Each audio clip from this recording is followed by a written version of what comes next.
नमस्कार, टेक्निकल में आपका स्वागत है। मैं संजीव कुमार चौहान जो पॉलिटेक्निक से रिलेटेड लगातार वीडियो बना रहा हूं।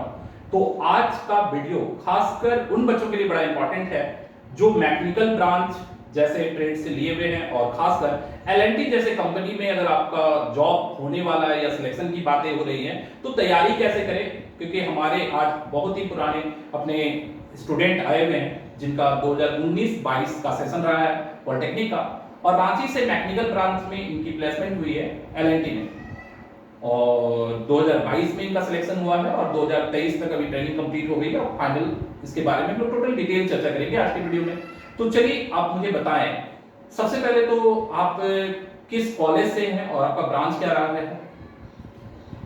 मेरा नाम नंदन केवट है। मेरा कॉलेज का नाम जीपी रांची है, वरुण पॉलिटेक्निक रांची। मेरा ब्रांच मैकेनिकल है।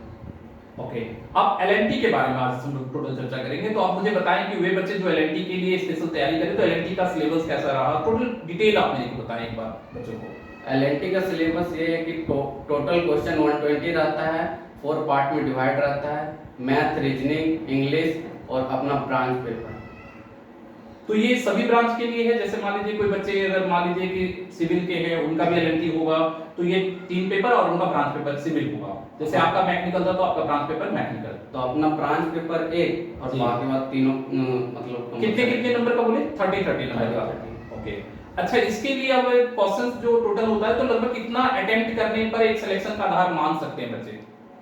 लगभग 80 to 90 क्वेश्चन मिनिमम। 150 में?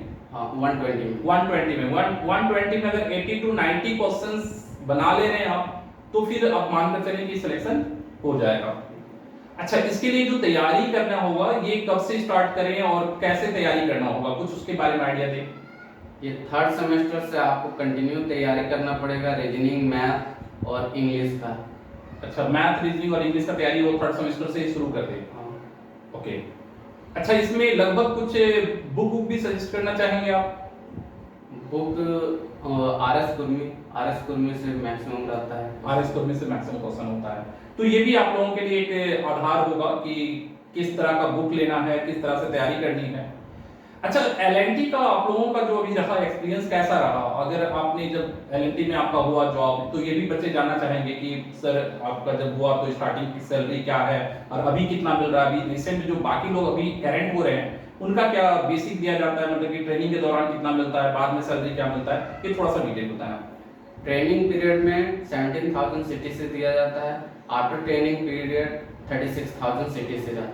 मतलब कि आप मान लो कि ट्रेनिंग पीरियड में 17,000 आपको मिल रहा है और ट्रेनिंग के बाद 36,000, और ये ट्रेनिंग लगभग 11 मंथ का 11 मंथ का रहता है और 23 दिन ट्रेनिंग। अच्छा, 11 मंथ और 23 दिन की ट्रेनिंग, तो लगभग 1 ईयर का मानकर चला जा सकता है।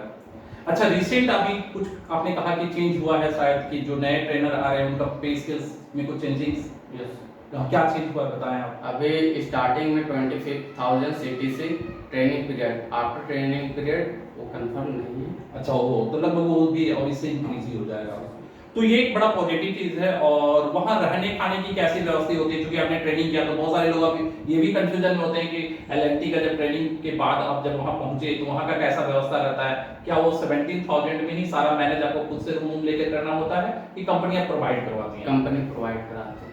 मतलब क्या रहने होने की कंपनी की तरफ से होता है? रहने होने कंपनी देती है, रूम देता है, एसी रूम वगैरह।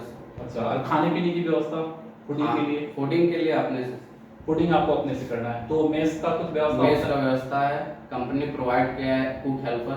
अच्छा, बाकी आपका फूडिंग का अपना जो एक्सपेंस है वो उसके सैलरी से ही आपको हैंडल करना है। ओके, बच्चों को कुछ आप सजेस्ट करना चाहेंगे जो बच्चे रांची जैसे गवर्नमेंट पॉलिटेक्निक से हैं तो उनको कि एलएनटी के बारे में आप कुछ अपना पर्सनल सजेशन कि एलएनटी में अगर वो जाना चाहते हैं तो उनको क्या करना चाहिए?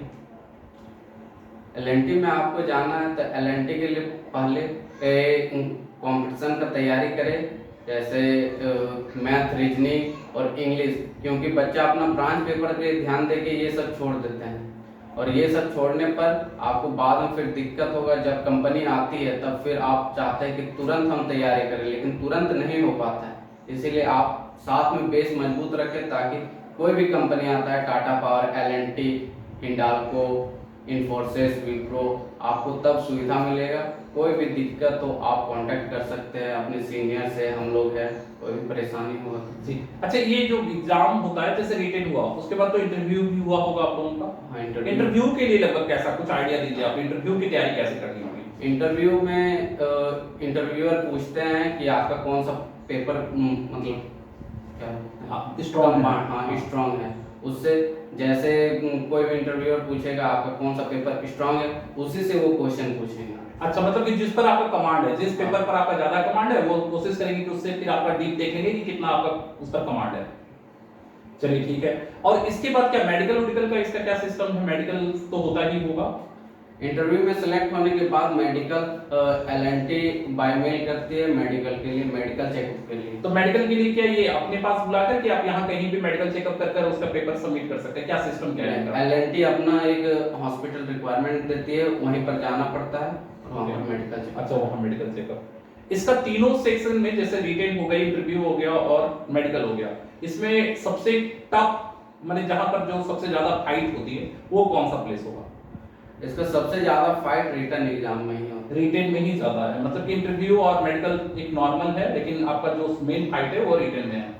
मेन फाइट रिटन में है, उसके बाद दूसरा मेन फाइट है इंटरव्यू में। तो लगभग जैसे आप लोगों के टाइम मैकेनिकल के कितने बच्चे ने रिटेन लगभग दिया था, उसमें कितने का सिलेक्शन हुआ, फिर इंटरव्यू में कितना सिलेक्शन हुआ, मैं ये थोड़ा सा जानना चाहूंगा। मैकेनिकल में मात्र 6 बच्चा का सिलेक्शन हुआ। रिटेन में? रिटन में ओके। और इंटरव्यू में 4 बच्चे।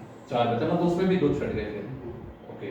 तो इन चीजों का ध्यान रखना है बच्चों को कि जो भी आप एग्जाम की तैयारी कर रहे हैं, जैसा कि इन्होंने पहले बताया आपको कि आप 3rd 4th सेमेस्टर से ही लग जाएं और मैथ रीजनिंग इन पर खासकर फोकस रखें। आप मैथ रीजनिंग और इंग्लिश 3 पेपर पर ब्रांच पेपर के साथ साथ आपको फोकस रखना है अगर आप कंपनियों में अच्छा प्लेसमेंट चाहते हैं तो, क्योंकि प्लेसमेंट्स में ये चीजें ध्यान रखनी होगी। और जो बच्चे अभी डिप्लोमा कर रहे हैं उनके लिए भी एक बहुत बड़ा लेसन हो जाता है कि डिप्लोमा के बाद अगर आपको कंपनियों में प्लेसमेंट लेना है तो किस कॉलेज का कौन सा ब्रांच प्रीफर करना है। जैसे इन्होंने बताया अभी इलेक्ट्रिकल की प्लेसमेंट ज्यादा है, तो इन चीजों को आप लोग शुरू से ध्यान रखें कि किस कॉलेज का प्लेसमेंट किस ब्रांच पर ज्यादा हो रहा है। तो ये सारी चीजों के लिए जुड़े रहे हैं आप लगातार हमारे चैनल से, और मैं आपको बहुत बहुत धन्यवाद दूंगा कि आपके उज्जवल भविष्य का कामना करूंगा कि जो आप संस्कार के एक नाम को इतनी दूर तक पहुंचाने का काम कर रहे हैं। तो चलिए आज के वीडियो को इतना ही, अगले वीडियो में फिर मिलेंगे, तब तक के लिए जय हिंद, जय